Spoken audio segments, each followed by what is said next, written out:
नाज़रीन अस्सलाम वालेकुम। आप देख रहे हैं न्यूज़ फर्स्ट। मैं हूं मोहम्मद यासरुल्लाह शकील। सबसे पहले नज़र डालते हैं सुर्खियों पर।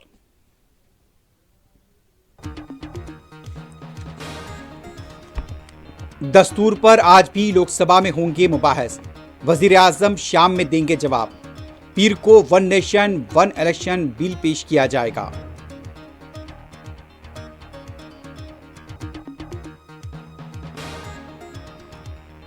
संभल में गैर मजाज तामीरात के खिलाफ इन्हदामी कार्रवाई, पुलिस का वसी तर बंदोबस्त।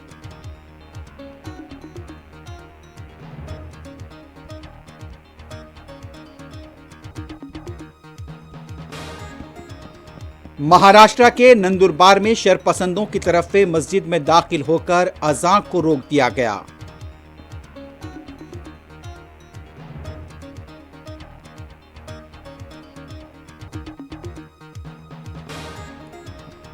तेलुगु फिल्म अदाकार अल्लू अर्जुन जमानत पर जेल से रहा, कहा तहकीकात में मुकम्मल ताउन करेंगे। संध्या थिएटर वाक़े पर मांगी माफी।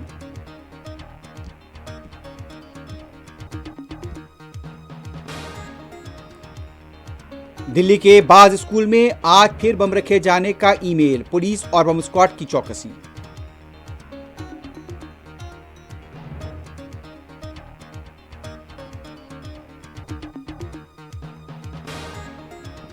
किसानों का आज दिल्ली मार्च का प्रोग्राम, अंबाला में इंटरनेट खिदमात मुअत्तल।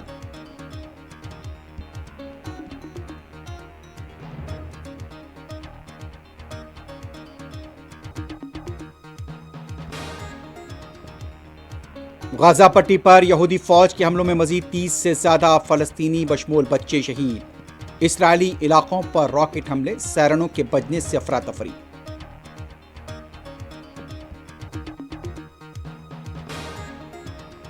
और शाम के दमिश एयरपोर्ट के पास इसराइल का फजाई हमला। दारुल हुकूमत दमिश में अवाम का जश्न, हजारों निकले सड़कों पर।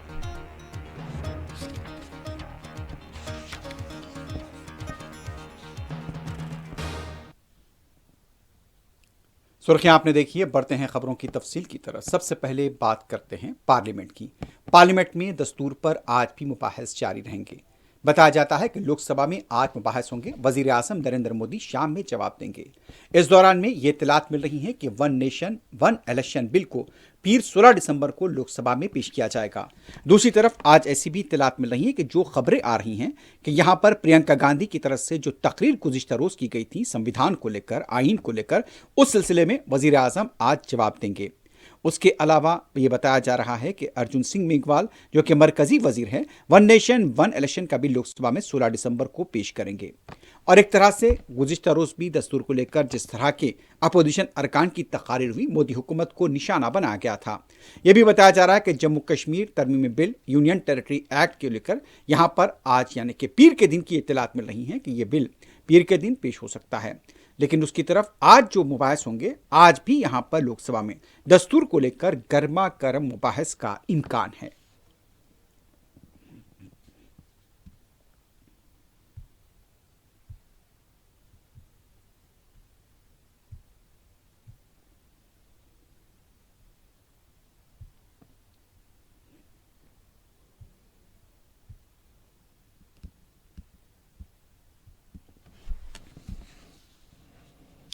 संभल में गैरमजाज तामीरात के नाम पर इंतजामी कार्रवाई जारी है। बताया जाता है कि सुबह से पुलिस की मौजूदगी में कार्रवाइयां अंजाम दी जा रही है।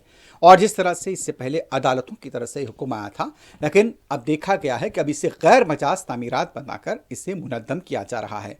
और सुबह से कार्रवाई हो रही है और इस सिलसिले में पुलिस का भी यहाँ पर बंदोबस्त देखा जा रहा है।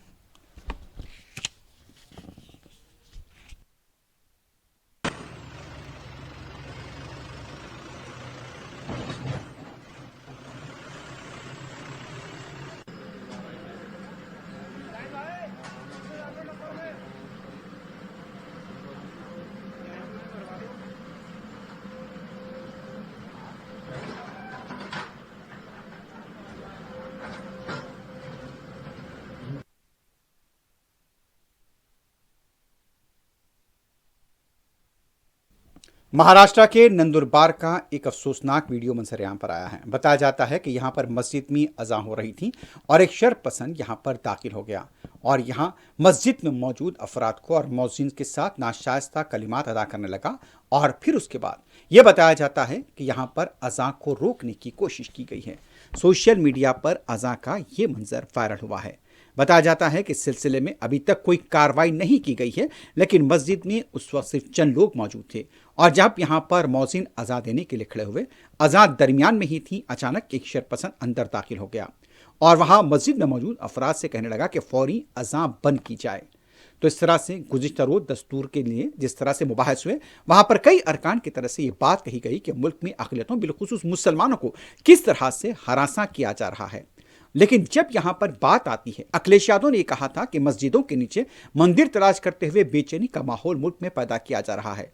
टीएमसी की महुआ मित्रा हो या फिर एसपी की दूसरी तरफ इकरा हसन चौधरी, उनकी तरफ से भी ये कहा गया है कि यहाँ पर दस्तूर के अंदर इतनी हुकूक मिलने के बावजूद भी यहाँ पर अक़लियतों के साथ, मुसलमानों के साथ किस तरह का सलूक किया जा रहा है। और अब इसकी एक ताज़ा मिसाल यहाँ पर नंदुरबार महाराष्ट्र की मस्जिद में देखी गई, जहाँ पर अज़ान दी जा रही थी, मुसल्ली चंद मौजूद थे। यहाँ पर अचानक शरपसंद दाखिल होता है और मौजिन से कहता है कि फौरी तौर पर अज़ान को रोक दिया जाए। तो यह देखा जा सकता है कि यहाँ पर जाफरानी कपड़े पहनकर यह शख्स दाखिल होता है और यहाँ पर नाशाइस्ता कलमात अदा करते हुए अज़ान को रोकने का मुतालबा करता है। तो इस तरह के मुल्क में वाक़यात है, लेकिन यह बताया गया कि अभी तक पुलिस के सिलसिले में कोई कार्रवाई नहीं की गई है।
तेलुगु फिल्मों के सुपरस्टार अल्लू अर्जुन को जेल से जमानत पर रिहा कर दिया गया है। वाज़ेह रहे कि गुज़िश्ता रोज अल्लू अर्जुन को संध्या थिएटर भगदड़ वाक़े के सिलसिले में गिरफ्तार किया गया था। चिक्कड़पल्ली पुलिस की तरफ से उनके खिलाफ बीएनएस के दफ़ा 105 और 118 के तहत केस दर्ज किया गया था। ड्रामाई अंदाज में गुज़िश्ता रोज दोपहर अल्लू अर्जुन को उनकी कमरगाह से गिरफ्तार किया गया था। उसके बाद उन्हें चिक्कड़पल्ली पुलिस स्टेशन लाया गया, फिर गांधी हॉस्पिटल ले जाया गया। पहले नामपल्ली की अदालत में पेश किया गया, जहां पर उन्हें 14 दिन की अदालती तहवील में भेज दिया गया था। फौरी अल्लू अर्जुन के वकला की तरफ से हाईकोर्ट में अपील की गई और हाईकोर्ट ने उनकी मशरूत जमानत को यहां पर मंजूरी दी थी। उबूरी जमानत मिलने से पहले यहां पर जिस तरह से उन्हें चंचलगौड़ा जेल मुंतकिल किया गया था और रात भर दस्तावेजी कार्रवाई यहां पर होना पाई और आज सुबह उनकी रिहाई अमल में आई। जिस तरह से देखा गया है कि यहाँ पर अल्लू अर्जुन के चाहने वालों का हजूम उनके घर के साथ साथ चंचलगुड़ा जेल के बाहर भी जमा देखा गया। और आज सुबह तकरीबन 7 बजे के वक्त अल्लू अर्जुन जेल से यहाँ पर जमानत पर रिहा हुए। पहले वो गीता आर्ट्स के दफ्तर को गए और उसके बाद अपनी खामगाह पहुंचे, जहां पर उनका अफराद खानदान की तरफ से यहाँ आरती उतारी गई। तो ये एक बात को लेकर यहाँ पर तेलुगु फिल्म इंडस्ट्री में भी अब एक मौजू बन गया है कि आखिर अल्लू अर्जुन को क्यों संध्या थिएटर वाक़े का मुलजिम बनाया गया है। हालांकि जिस तरह से गुज़िश्ता रोज़ ये खबर आई थी कि जो खातून वहाँ पर भगदड़ में फौत हुई रेवती, उनके शौहर की तरफ से कहा गया कि हम यहाँ पर केस वापस लेने के लिए भी तैयार हैं। फिलहाल कौमी सतह पर भी ये मामला काफ़ी छाया रहा और गुज़िश्ता 24 घंटों के दौरान इस मसले को लेकर काफ़ी कुछ बयानबाजियाँ भी होती रहीं।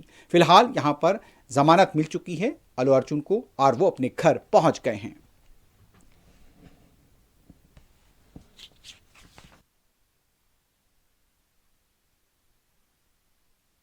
Immense love and support. Thank you. I'm safe.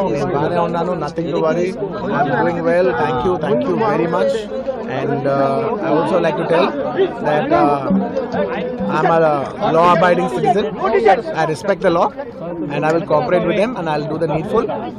And very importantly, I would like to give my condolences once again to the family.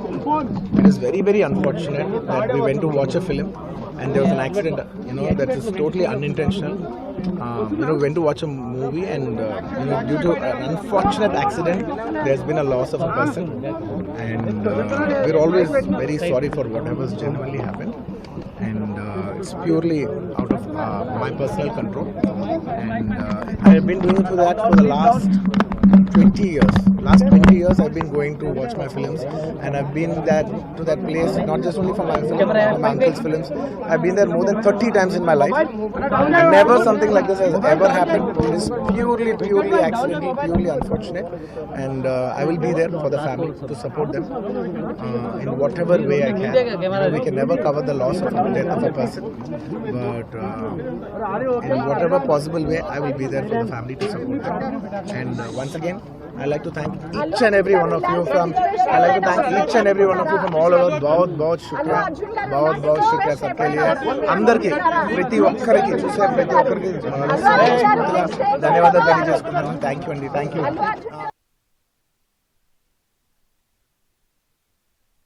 Chanchalguda jail से जमानत पर रिहा होने के बाद सबसे पहले अर्जुन अपने दफ्तर गीता आर्ट्स पहुंचे। वो सीधे घर नहीं गए बल्कि गीता आर्ट्स के दफ्तर गए।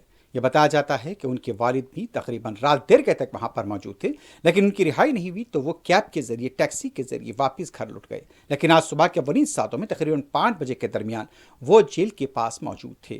बाद में वहां से अल्लू अर्जुन की रिहाई हुई और वो सीधा अपने दफ्तर गीता आर्ट्स पहुंचे। उसके बाद वहां से अपने घर रवाना हुए।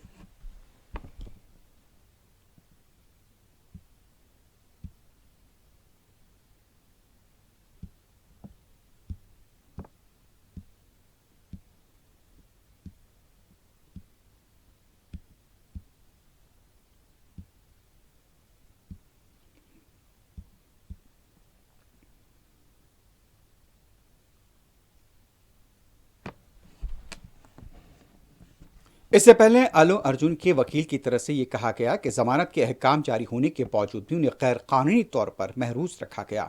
जिस तरह से ये बताया जाता है कि गुज़िश्ता रात को ही अदालत की तरफ से अहकाम जारी हो गए थे, लेकिन उसके बावजूद भी उन्हें जेल में महरूज रखा गया।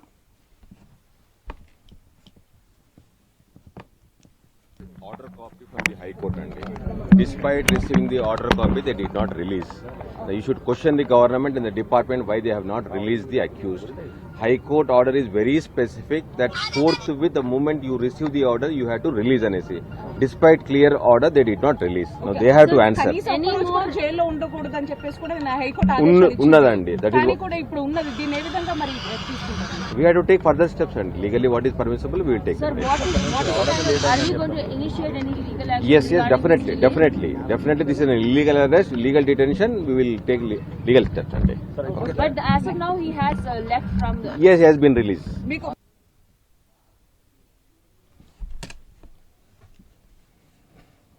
दिल्ली के कुछ स्कूल्स में आज फिर ईमेल के जरिए बम रखे जाने की इत्तला मौसूल हुई, जिसके साथ ही पुलिस पूरी तरह से चौकस हो गई। जिन स्कूल्स के बारे में इत्तला मौसूल हुई थी उन स्कूल्स को बम स्क्वाड और डॉग स्क्वाड की तरफ से वहां पर तलब किया गया और स्कूल्स की तलाशी ली गई है। ताहाल ये इत्तला अभी तक की इत्तला है कि झूठी साबित हुई है।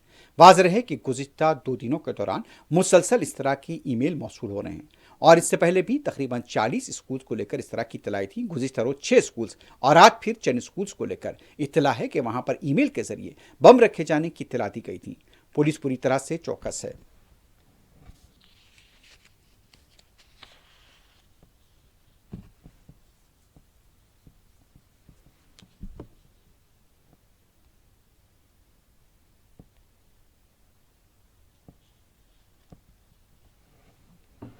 शाम में फंसे हुए हिंदुस्तानियों की आमद का सिलसिला जारी है। बताया जाता है कि हिंदुस्तानी वजारत खारजा की कोशिशों से मजीद 4 हिंदुस्तानी शहरी जो कि शाम में फंसे हुए थे वापस दिल्ली के इंटरनेशनल एयरपोर्ट पहुंच गए।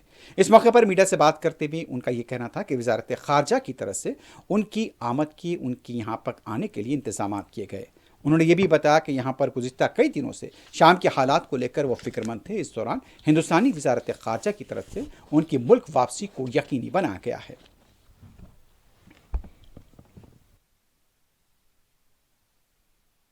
वो मैं स्टील प्लांट में हम ये इलेक्शन करने गए थे फर्नेस का, तो 15-20 दिन पहले गए थे। हमको पता नहीं था कि ये सब लड़ाई होने वाला है।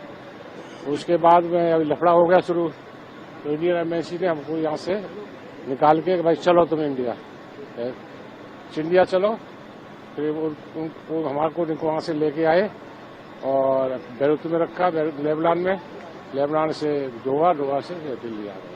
और की तरफ देख के बताइएगा माहौल वहाँ पे कैसा है? माहौल हमारे को क्या पता वहाँ का कैसा है, हम तो आगे कंपनी में थे, एम्बेसी वाले उन्हें बुलाए, वहाँ चले गए। वहाँ से अंदर सिटी का हमारे माहौल पता नहीं। कैसा लग रहा है आपको वापस? वो तो अच्छा है ना, अपने देश में अच्छा लगेगा ना, अपने देश में तो अच्छा ही लगेगा। सरकार ने और विदेश मंत्रालय ने कैसे मदद की? अरे बहुत मदद किया हमारी। पूरा बताइएगा। पूरा देखो, वहाँ से बुलाए हम, तो वहाँ से सीरिया से लेबनान के लिए ये बस में लेके आए। फ्लाइट बंद है वहाँ से, सीरिया से फ्लाइट बंद है, बस में लेके आए। फिर यहाँ से ये लेबनान से दोहा लेके आए प्लेन में, दोहा से इधर लेके आए। अब यहाँ आपके सामने खड़े हैं आराम से।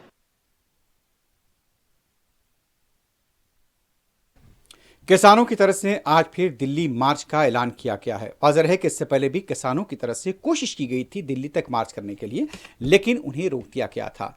यहाँ पर सरवन सिंह पंढेर जो कि किसान लीडर है, मीडिया से बात करते हुए उनका कहना था कि हम मुसलसल अपने मुतालबे को लेकर दिल्ली मार्च करने की कोशिश कर रहे हैं, लेकिन हमें रोका जा रहा है। उनका यह भी कहना था कि आज 101 किसानों का जत्था दिल्ली की तरफ मार्च करेगा। उन्होंने ये भी बताया कि हमारे एहतजाज को 307 दिन हो गए हैं, लेकिन हुकूमत उनके मुतालबात पर संजीदा नहीं है।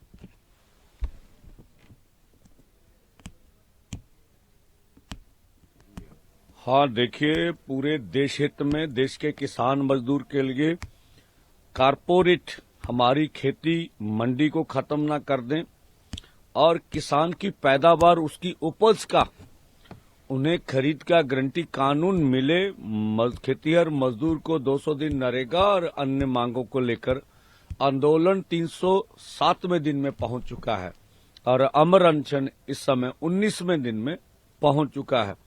आज हमारा तीसरा जत्था 101 किसान का मजदूर का जो है दिल्ली की ओर कूच करेगा। समय होगा 12 बजे, जिसकी अगुवाई जसविंदर सिंह जी लौंगोवाल, मलकीत सिंह जी गुलामी वाला और हमारे और साथी भंगाला जी हैं, और भी लीडर्स होंगे जो इनकी अगुवाई करेंगे। और देखिए, पूरा देश किसान मजदूर आंदोलन से जुड़ा हुआ है, लेकिन स्वयं प्रधानमंत्री जी इस आंदोलन से अपनी दूरी बना के रख रहे हैं। हमारे कृषि मंत्री जब प्रेस उनको घेर के सवाल करती है, कुछ इनके ऊपर बोल भी नहीं रहे हैं। और जिस तरह के भाजपा के एमपी बयानबाजी कर रहे हैं, वो समुदायों में फूट डालने वाली है और सरकार की एजेंसियां पूरे जोर शोर पर लगी हुई हैं। दूसरी तरफ हरियाणा के अंबाला में इंटरनेट खिदमात को मअतल कर दिया गया है। बताया जाता है कि आज सुबह 6 बजे से लेकर यहाँ पर जिस तरह से अपनी इतलात मिल रही हैं कि इंटरनेट की खिदमत तकरीबन 17 दिसंबर की रात 11:59 तक मजबूत रहेंगी। किसानों के दिल्ली मार्च को लेकर इस सिलसिले में ये अहकाम हरियाणा की हुकूमत की तरफ से जारी किए गए हैं। आपको एक बार फिर बता दें कि आज सुबह 6 बजे से 17 तारीख की रात 11:59 तक इम्तनाई अहकामात के साथ यहाँ पर यह बताया गया है कि इंटरनेट खिदमात भी मजबूत रहेंगी।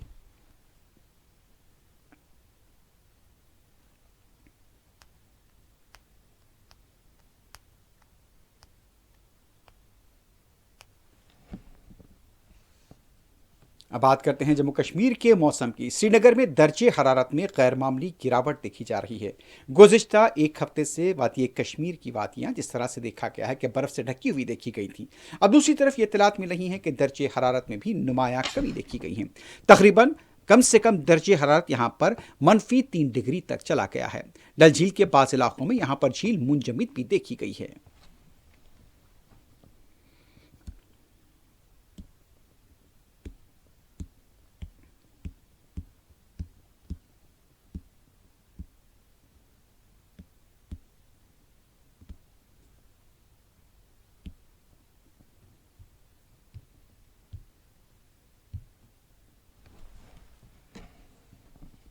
दूसरी तरफ तमिलनाडु के तूतीकुडी से भी खबर मिल रही है कि गुज़िश्ता रात से लेकर आज सुबह के वरीन सातों तक भी कई मुकामात पर बारिश का सिलसिला जारी था। बारिश की वजह से बाज़ मुकामात पर सड़कों पर पानी भी जमा देखा गया है। तमिलनाडु के मुख्तलिफ इलाकों में गुज़िश्ता 3 दिनों के दौरान वक्फे से बारिश का सिलसिला जारी है और इसकी वजह से दर्जे हरारत में भी यहाँ पर काफ़ी कमी महसूस हो रही है।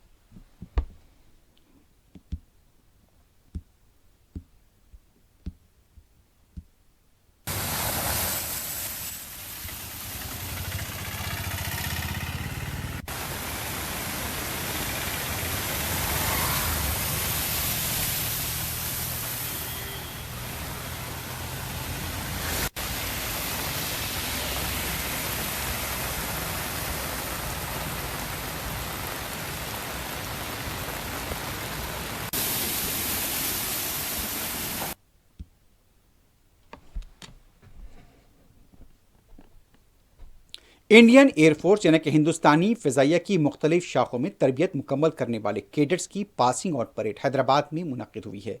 इस सिलसिले में देखा गया है कि परेड का भी एहतमाम किया गया। एयरफोर्स के आला अहदेदार इस मौके पर मौजूद थे। परेड के दौरान भी यहाँ पर दम बखुद करने वाले मुजाहरे भी किए गए। ये कंबाइंड ग्रेजुएशन परेड CGP हुई है और ये बताया जाता है कि pre commissioning training flight cadets की मुकम्मल हुई थी, जो कि वेरियस ब्रांचेस मुख्तलिफ ब्रांचेस में इंडियन एयरफोर्स की हुई थी और एयरफोर्स एकेडमी डुंडिकल में यहाँ पर इसकी तकरीब मुनक़िद हुई। Air chief marshal Amarpreet Singh, chief of the air staff, उनकी यहाँ पर इसकी सदारत की।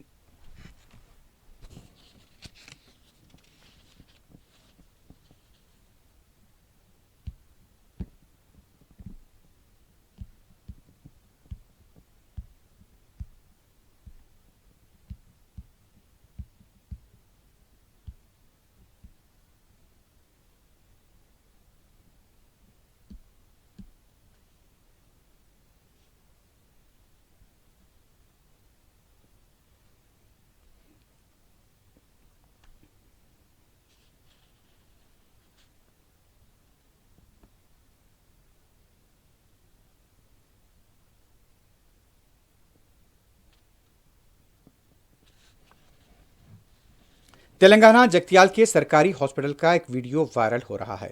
बताया जाता है कि हॉस्पिटल के अमला और नर्सेस की तरफ से क्रिसमस से आने से पहले की कुछ तकारीब मुनक़िद की गई थी। इसी तकरीब के सिलसिले में हॉस्पिटल के अंदर यहाँ पर रक्स का एक मंजर वायरल हुआ है।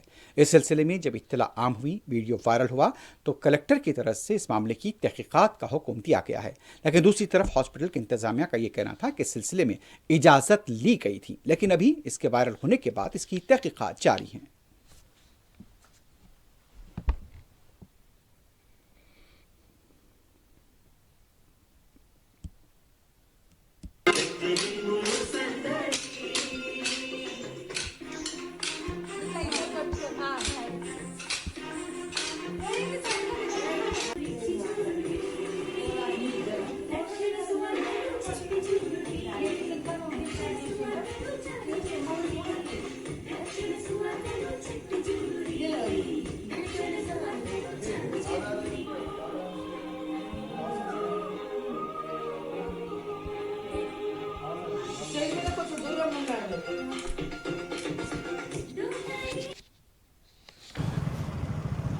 అంటే ఇంతకుముందు ఆర్ఎంఓ గారు ఏమన్నారంటే మేము అడిగితే పని లేదు కదా చేసుకుంటారు ఏమవుతుందని.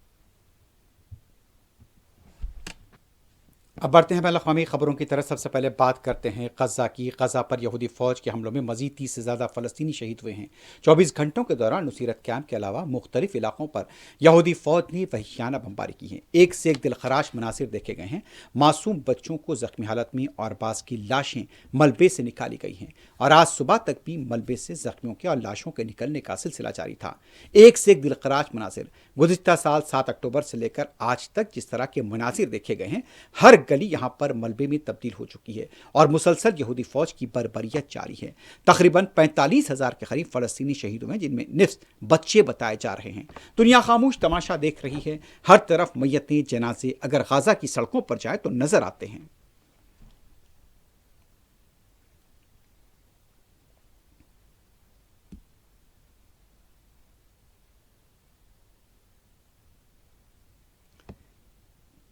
इत्तला है कि इसराइली फौज की तरफ से कमाल अदवान हॉस्पिटल के पास भी बैतुल्लाहिया के इलाके में फायरिंग की गई है और वहां पर भी जानी नुकसानात की इत्तला मिली है।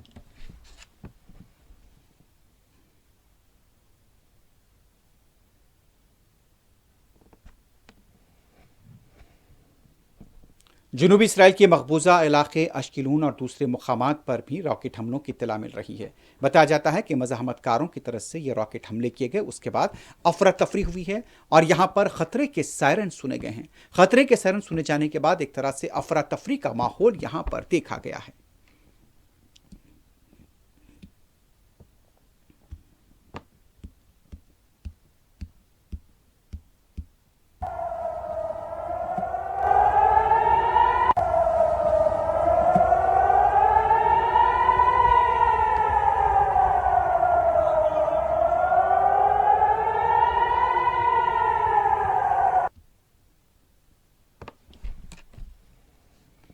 इस दौरान ये इत्तला मिल रही है कि इसराइल के जंगी तैयारों की तरफ से शाम के दारुल हुकूमत दमिश्क के एयरपोर्ट के पास बमबारी की गई है। गुज़िश्ता 5 दिनों से मुसलसल यहूदी फ़ौज की तरफ से सीरिया के कई इलाकों पर बमबारी की जा रही है। बशर अल असद की हुकूमत के खात्मे के बाद जब से अपोजिशन ने कंट्रोल हासिल किया है, इसराइली फ़ौज की तरफ से शाम के कई इलाकों, ख़ास तौर पर एयरपोर्ट और उसके आसपास के इलाकों पर मुसलसल बमबारी की गई है, लेकिन अभी जानी नुकसानात को लेकर कोई इत्तला नहीं मिली है।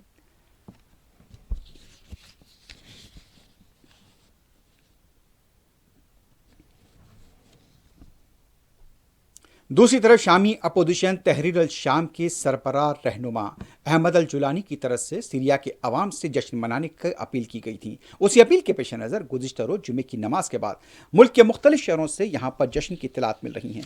बताया जाता है कि यहाँ पर दारुल हुकूमत दमिश्क के अलावा इदलिब, देर अल ज़ोर, लताकिया और मुंबिज, दमस्कस और तरसूस के इलाकों में हज़ारों की तादाद में लोग सड़कों पर निकले। बशर अल असद हुकूमत के खात्मे का जश्न मनाया गया।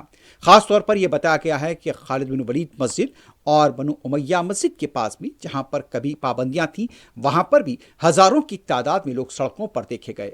बशर अल असद की हुकूमत के खात्मे का जश्न मनाया गया और शाम की सलामती के लिए दुआएं की गईं।